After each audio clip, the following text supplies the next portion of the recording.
Hello, everyone, and welcome to our Deeper Than Design Summit.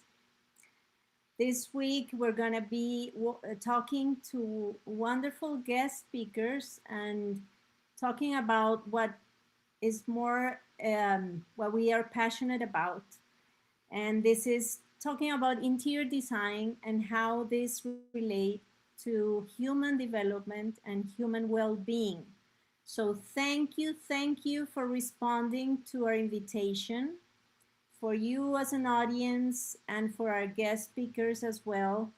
Thank you for joining us, and we hope you get a lot of information that enhances the way you work, the way you live your profession, and the way you impact your clients' lives and the world. So now I'm going to invite our first guest. Her name is Toby Israel. She's a well-known psychologist, and she's discovered through her design psychology method a way of combining psychology and interior design in order to make better homes, more happy homes, and designing with a different approach, getting to know people through their design of their homes and their spaces. So please join us, Toby, and welcome. Good morning, Good or morning. good evening, since I know this is including people listening from around the world. That's true. We have guests from Europe as well, and the other side of the world, Australia and everywhere. So, welcome everyone, and thank you for accepting our invitation. Today, we're going to be talking to Toby, and I have an hour, so it's not enough to be able to talk about everything I would like to talk to her about, but hopefully, we will get most of it done. And first of all, I would like Toby to ask you, how do you see the interior design scenario? Like, how do you see the industry at this point of life that we have AI, that we have so much things happening in the world? I met you through the academic world, so you are in touch with young people and you teach.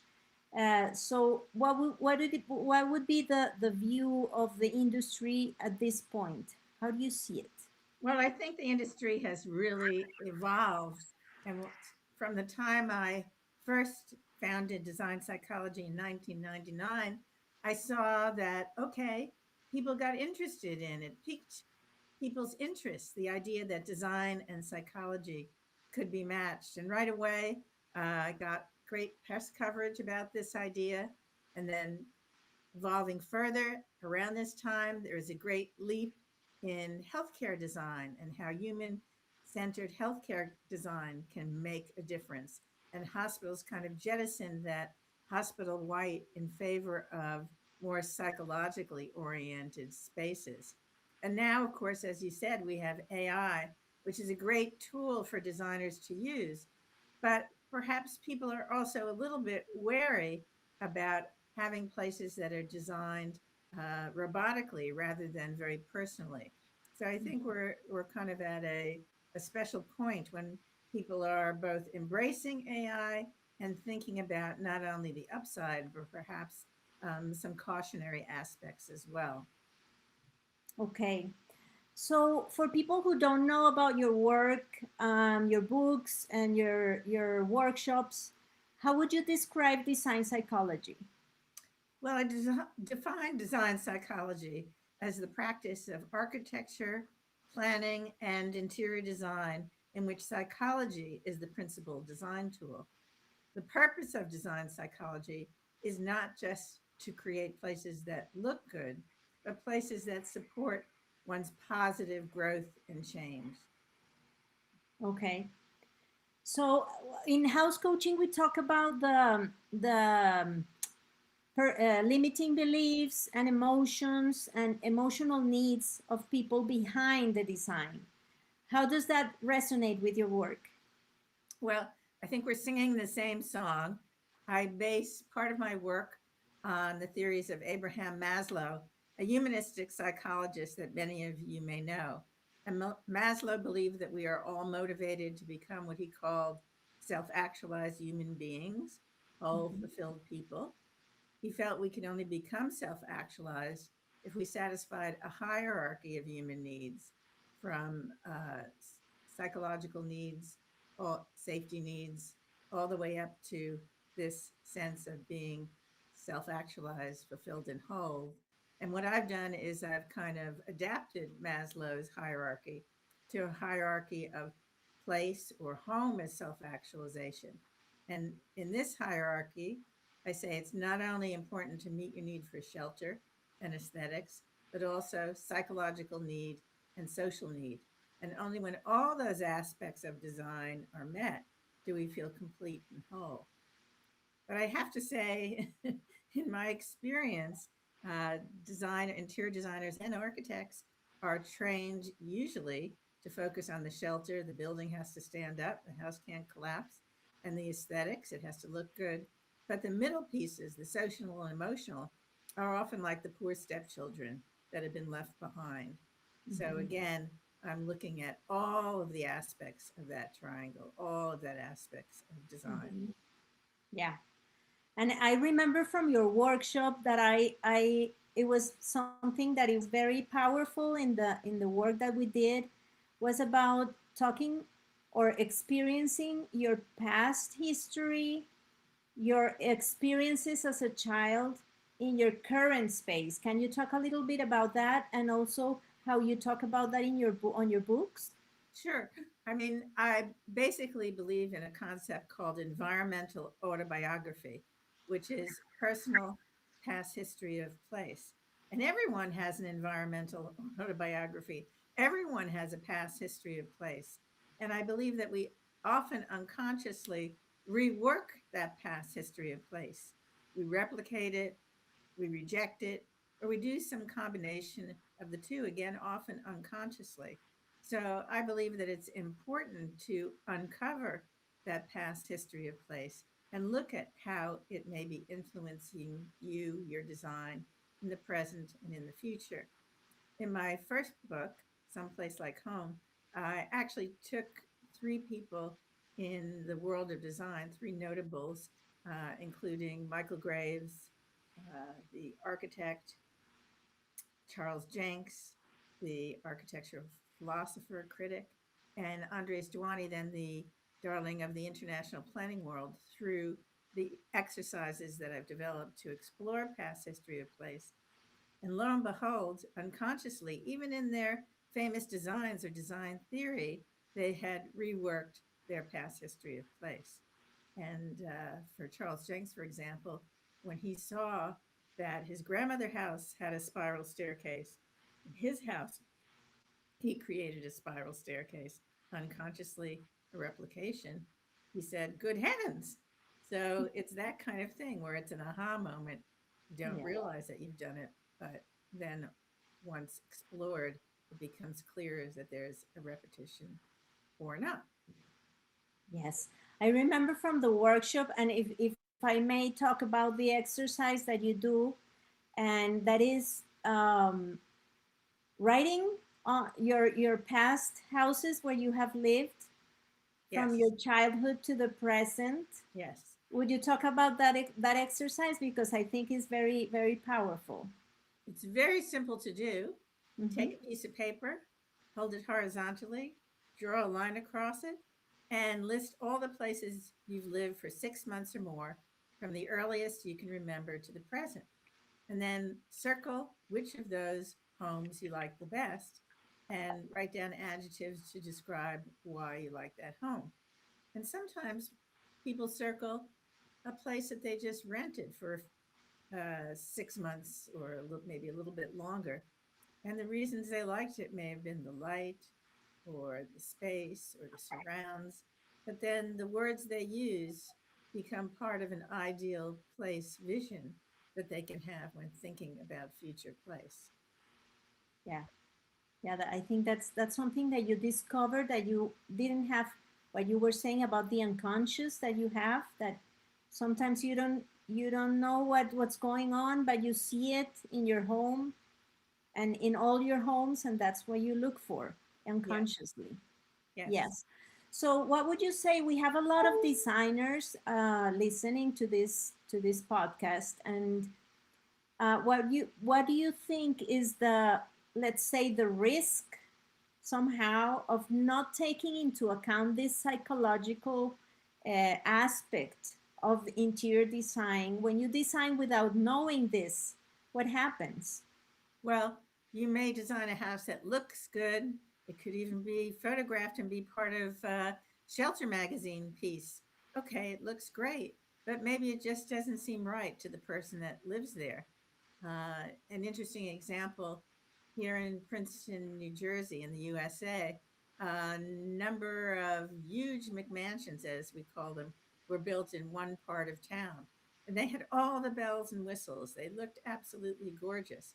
But interestingly, many of the people who lived there ended up at the psychiatrist's office.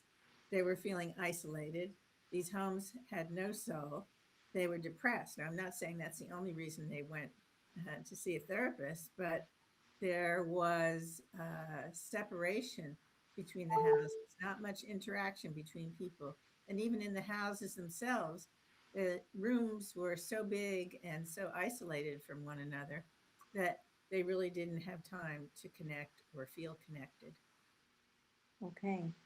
Wow, that's something that is very very tangible Yes. when you do design. Yeah, of course. So how would you start if you're a designer and you know there are emotional needs behind the project?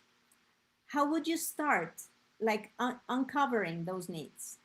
Well, that's a great question. And of course, I'm very prejudiced. I would say start by reading my books and looking at the exercise Yes. and starting to use them first for yourself so you can understand perhaps what your patterns have been and what you've replicated or rejected. And then I would use the exercises with my clients. So, for example, I have people do exercises, they're 9 overall. I have people do exercises 3 about their past, 3 about their present, and 3 about their future sense of place and home.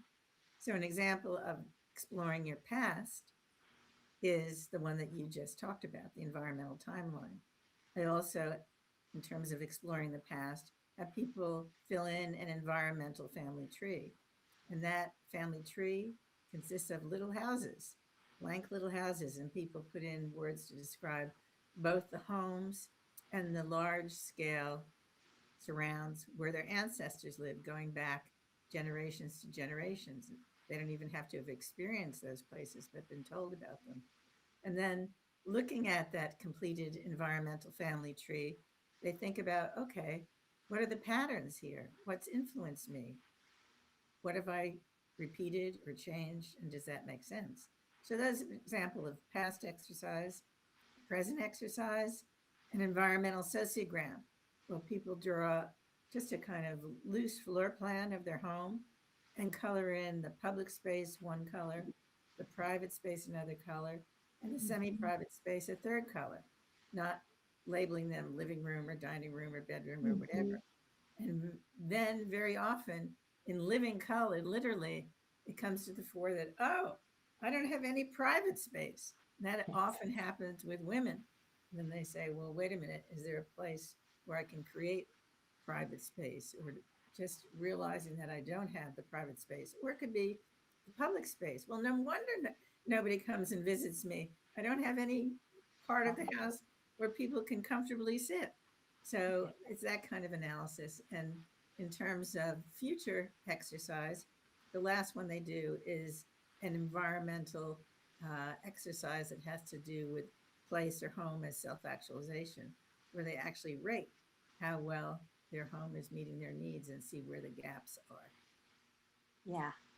I remember the part where you talk about the social, how social you are, how introvert or extrovert you are, and that is, I think, from my point of view, a huge aspect on how we design.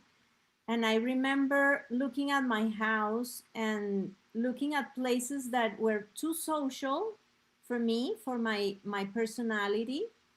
And I remember changing them into more private spaces. Like I have a huge terrace that was very social, and it was, and I'm not a person that invites too many people into my home. I have just a few friends. So I said, okay, this public space, I need to make it private because I'm not so sociable. So maybe I need a bigger private space. And that was very, very transformative in the way I saw my spaces. Great. I'm glad that was helpful to you. Yeah, that's a personality and place exercise that I do with people, and making me remember that I did this exercise with an interior designer who turned out to score as an extreme extrovert. And when we analyzed his space, he had all this open space. There weren't too many walls. And he said, "Yeah, my family really loves it. It's great." And then when we took a break, he came back afterwards and said, "Oh, I just talked to my family and they hate it because they're all introverts." So, one pitfall for designers is that they have to be careful not to assume that just because a space Mhm. feels right to them, it's Mhm. right for their client. So, that's why it's so important to do this kind of exploration. Yeah.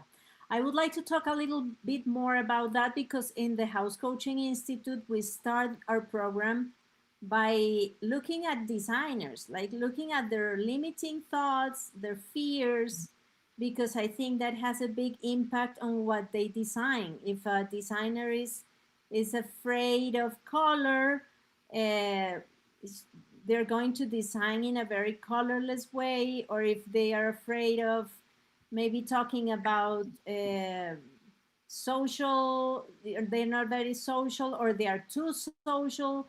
Like, how do you see that working with designers first, how do you approach that? Well, I think that's crucial because, excuse me, designers have to understand their predilections and how their preferences influence their design so that they can look objectively at their client and say, okay, that would work for me, but it wouldn't work for my client necessarily. So it's really crucial. It's kind of Yeah. like why therapists go through their own therapy first before working with clients. True. That's so true. And let's talk a little bit more about women because we've also seen that in our journey as House Coaching Institute, a lot of homeless women in their own home. Like they don't have a space, they don't have a place. They put themselves last always. They design beautiful homes. They work for the family, for the kids, for the husband, and they don't have a place. So, and I know you wrote a book about women. So let's talk about that.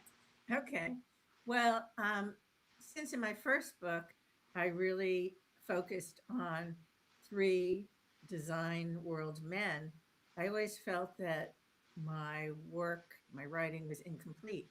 So in my latest book, Designing Women's Lives, Transforming Place and Self, I focused on women and their spaces. And starting first, I looked at history of women and design, women in places. And just what you're saying, Cece, women have often been marginalized. And as we know, architecture, for example, was always masterminded by men, and females were relegated to the roles of homemaker, uh, a much less important role in the eyes of the male establishment. But over recent years, that's begun to change. And in terms of interior design, that was often seen as, oh, that was just a woman's profession. It wasn't anything serious. But I think interior design is as serious as a profession as architecture. So I wrote about some case studies, some women that I interviewed who were famous female architects. I took them back to their childhood experience of place, and then forward to the present sense of place and home, and saw how they had evolved as both people and as designers. And then part of the book provides case studies for women who are going through different kinds of transformations, different kinds of transitions. Case studies I did were with women who were what I call becoming, going from uh, teenage years to adulthood, women who were moving, women who were standing strong alone, women who were grieving. So different transitions, and how designing their space by doing what I call this deeper than deep dive, these women were able to get more of a sense of control. For example, realizing that they needed a private space to grieve, or in one case, I had a student who went through my exercises who was in that becoming stage. She was a young adult living in Warsaw, Poland. Her grandmother had died, so she moved into her grandmother's house, but she went through the exercises and realized that her grandmother's house was very confined, that there were lots of very small rooms. And she figuratively and literally wanted to break down those small rooms. She wanted to break out. So she broke down a number of the walls, opened up both the physical space and her own uh, self, embraced her own self in a wider way.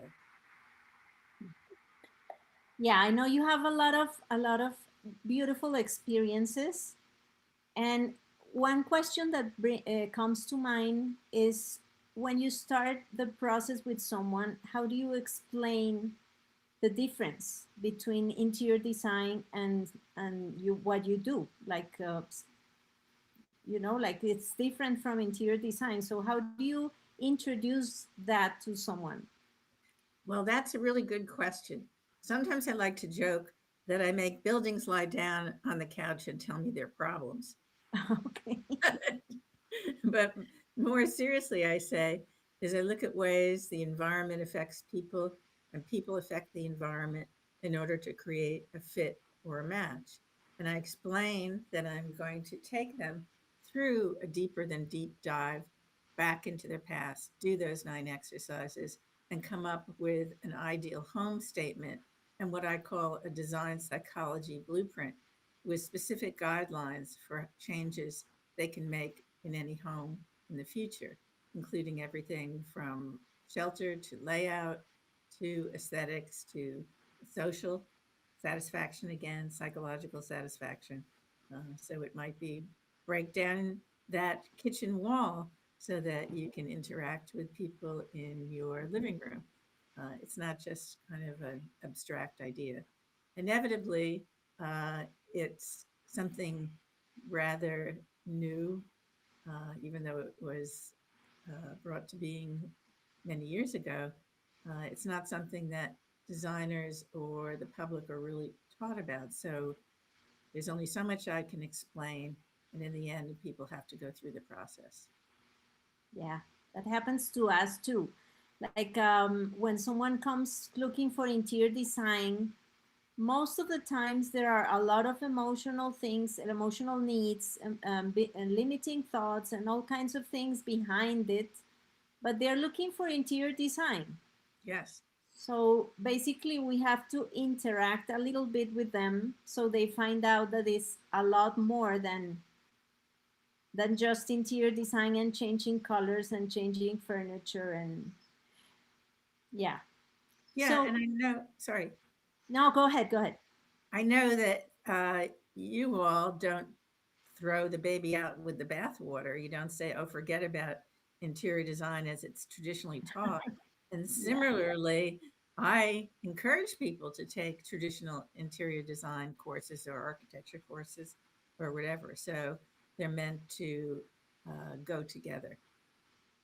I guess we build value to those professions. We add value and we give it depth. We give another dimension to it. Like Kirsten always says, it's like a 5D glasses And when you see the fifth dimension of it, then you cannot go back. Well, I agree with that. Yes. Yes, I think it's very graphic of what we do. Yes. Yeah. So I wish you could tell us a story, because I think that this is the best way of getting to know your work, is talking about real people and real stories, and how has it been for them, and has it changed the outcome and the feeling of the space. So why don't you share some examples of stories of Well, people? if I can indulge myself, I'll read you uh, part of my book that talks about how it impacted the work of one designer who went to one of my talks. So, Please do. okay. So he says, several days prior to your talk, I was hired to design a house for a client who wanted to build a stone house with lots of references to castle details. I did a quick design for him, a talking paper, but missed the mark as far as he was concerned. He was rather cool. After your program, I met with the client and I started asking him about his upbringing with lots of questions about why he wanted a building that seemed so incongruous in our region. He told me he grew up in Portland, Oregon, and described neighborhoods that I was familiar with, which led to even more confusion on my part. Maybe really he didn't want a castle. I showed him some historical reference. One was in a book about shingle style homes, which are mingled with many of the fine older craftsman style homes in Portland.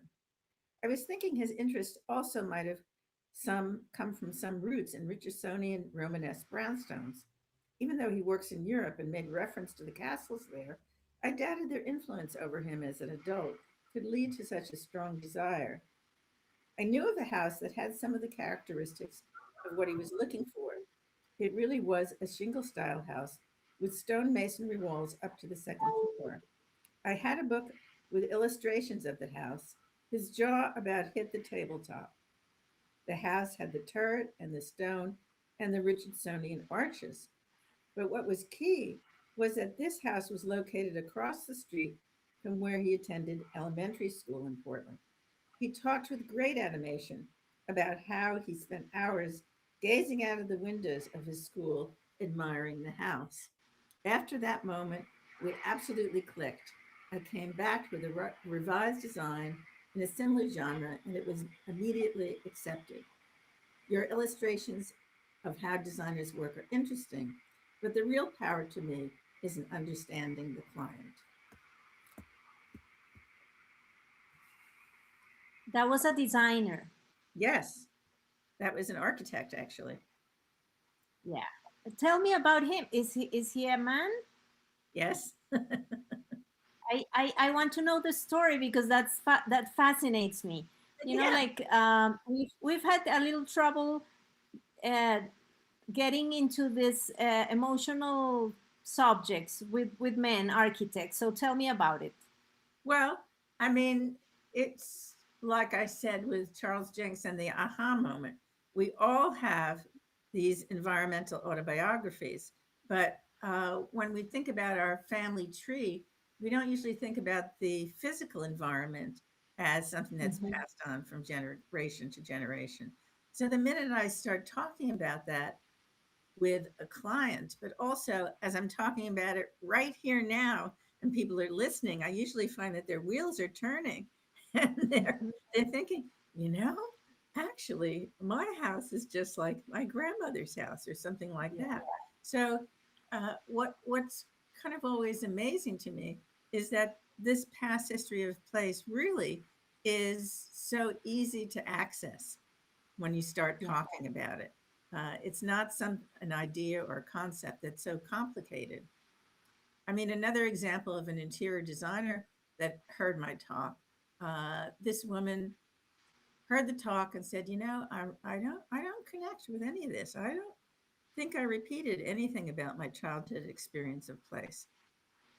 2 weeks later, she emailed me and she said, "Oh my God, I can't believe that I now realize that my grandmother spent loads of time on a back porch with bird feeders all over, looking out over a huge expanse of lawn. And now I bought a house with a back porch, just like the one where I spent time with my grandmother, with bird feeders all over. That's And this huge expanse of lawn. So uh, it's sometimes takes a little bit of time before the light goes on and people say, "Uh-huh." But it's always fascinating to me. Though I have to say that another thing to consider is not everybody's had a wonderful uh, experience of home or home place. So part of uncovering this is not only to find uh, the positive influences that you've repeated, but also there can be negative experiences that you repeated. So, for example, I worked with another woman who I took through the exercises, and she was getting a new couch, and she wanted to get a couch with plastic seat covers. And I said, Gemma, you're a warm and fuzzy person. Why are you wanting plastic seat covers on your couch? And we explored back, and it turned out that her mother was very ill for a number of years in her childhood.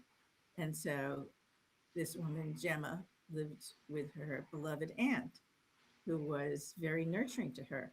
Well, the beloved aunt had plastic seat covers.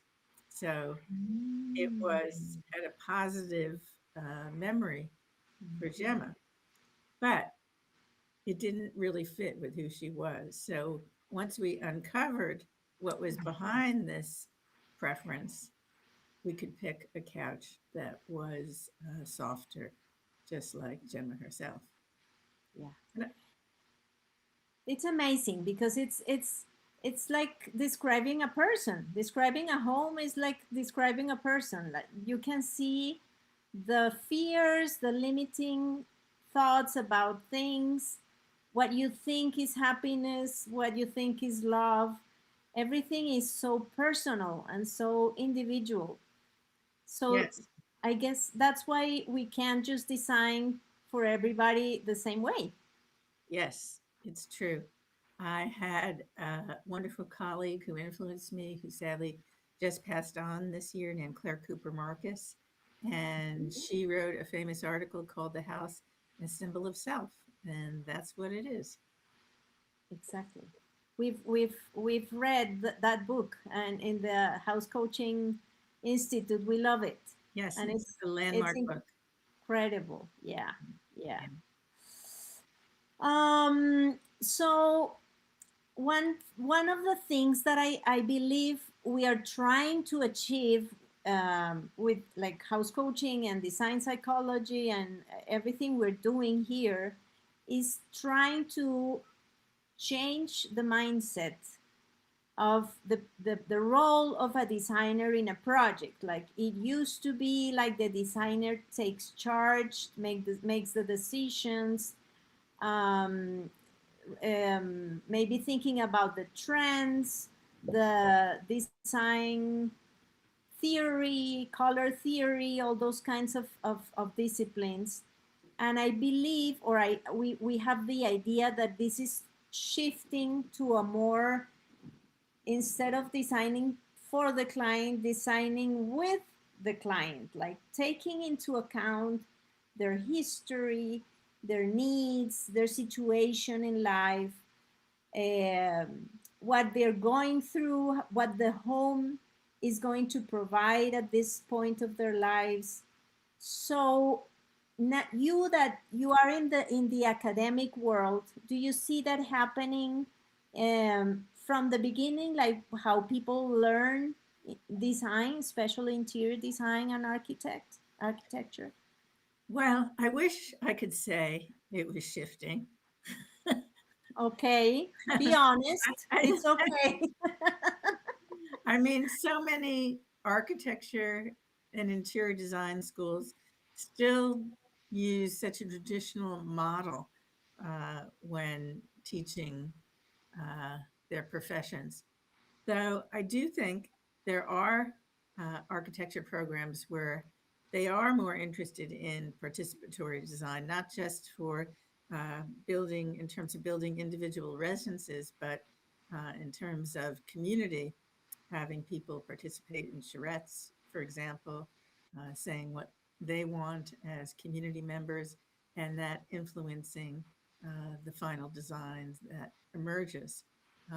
But it's an uphill battle because shelter magazines, for example, still by and large focus on how you should, ought, or must design if you're a designer or if you're the client. And so, one of the first thing I say is give up that mantra. There is no way that you should, ought, or must design. Of course, we think about trends and that kind of thing, but it's a question of making sure you're not just going for esteem, the superficial, uh, not the deeper, more soulful aspect of who you or your client seems to be. But of course, there are offerings and people and organizations like House Coach that are starting to educate people, and presumably some of the other guests that you'll have on this week also recognize that there's another way to go. So the more that people are talking about this approach, and most importantly, teaching this approach, I think the more the ground will in fact shift to more human centered design. Yes. You come from the psychology lane, or the Mhm. psychology wing. Yes. So maybe it's easier for you to introduce design to a psychologist. But Yes. we are doing the opposite. We are working with designers and we're trying to tell them the way you learn, it's okay, but now we're going to introduce the concept of the person, of the human being and the heart that is going to live there, Yes. right? Yes. Well, I mean, it helps that I have a PhD in the world of academia because that credentials me. It Okay.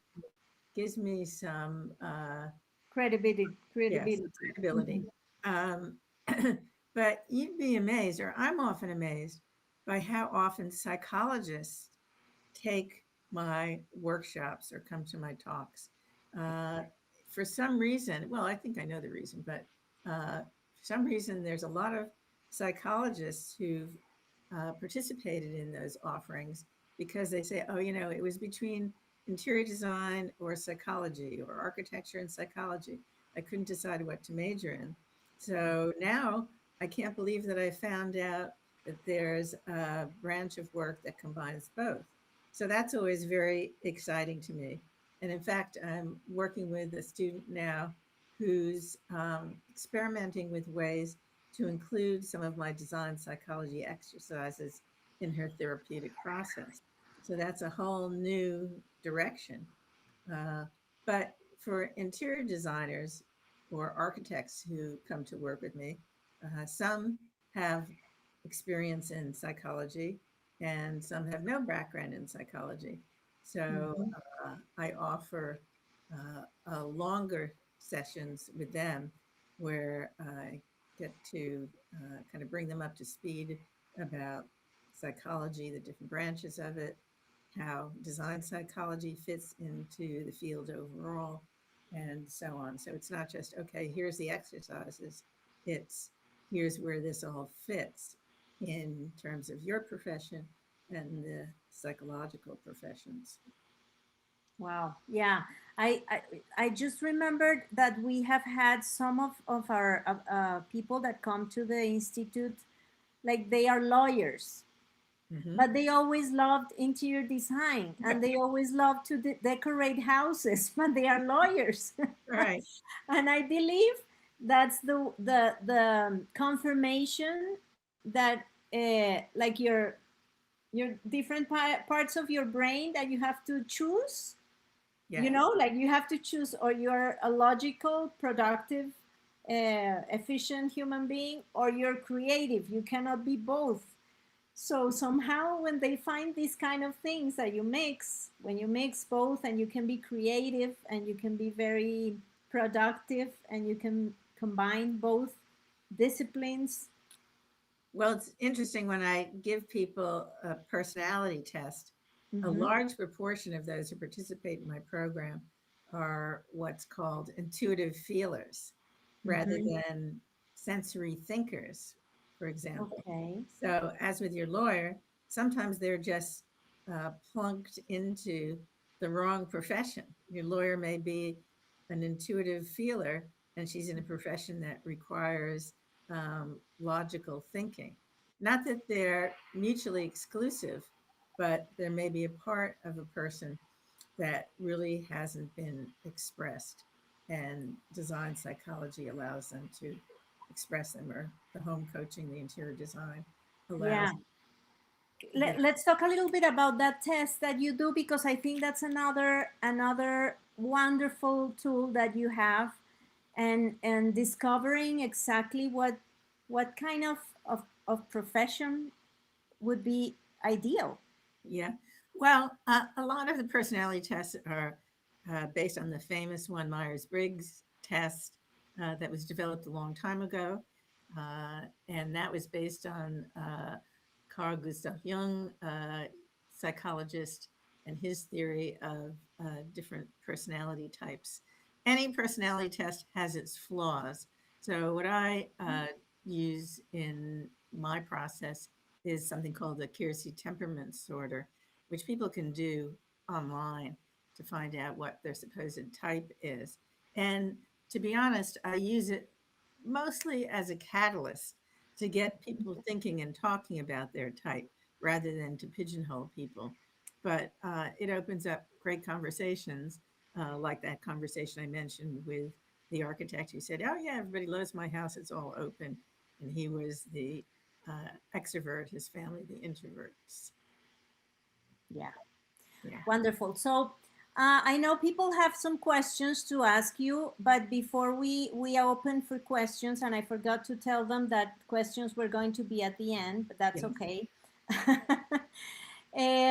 I would like to, for people who are listening and who have this hinge that there's a lot of psychology involved in an interior design project, could you give them a tip or a tool or something that they can get out there and take like a asset from now on as designers? Okay. Well, if you can again indulge me, I'll read a briefer excerpt from my latest book. Yes, please. Okay. So this was a quote from an interior designer who had been a singer. And she said, after going through my exercises, "In this period of time now, I'm ready to bring back the singer. I had to sublimate that to be Randy the designer. In the early part of my career, I was designing for someone else, executing other people's designs. I was designing by what you learn is, quote, good taste. As you get more confident and secure, you try to meld who you are, how to become the client, and what came before you historically in terms of good taste. Now I have to get myself out, unquote." I asked her what she meant by getting myself out. She explained by referring to the wisdom passed on to her by an old acting teacher. Quote, "She used to say, the only thing you have to bring to the creative process is yourself. You can't try to be someone else. If you are successful at art, you bring yourself. Everything else is meaningless. Getting myself out, I'm just at the point where my life has come full circle. I am at the point where I'm confident enough to be able to say and express that." That's So beautiful. yeah, being yourself, that I think is the key, and And drawing that out of the client. totally. And I think that's the top of the pyramid, right? When you can express your Yes, authenticity, like who I am, really who I am, and yes, when you help people express who they are is their best. yes, So that's perfect. yes. We're singing the same song. Yes, for sure. Wonderful. That's so I could stay here and talk to you forever. But I would like to open up for questions. So if you could please write down your questions, and somebody will let us know what questions you have, and I'll ask Toby.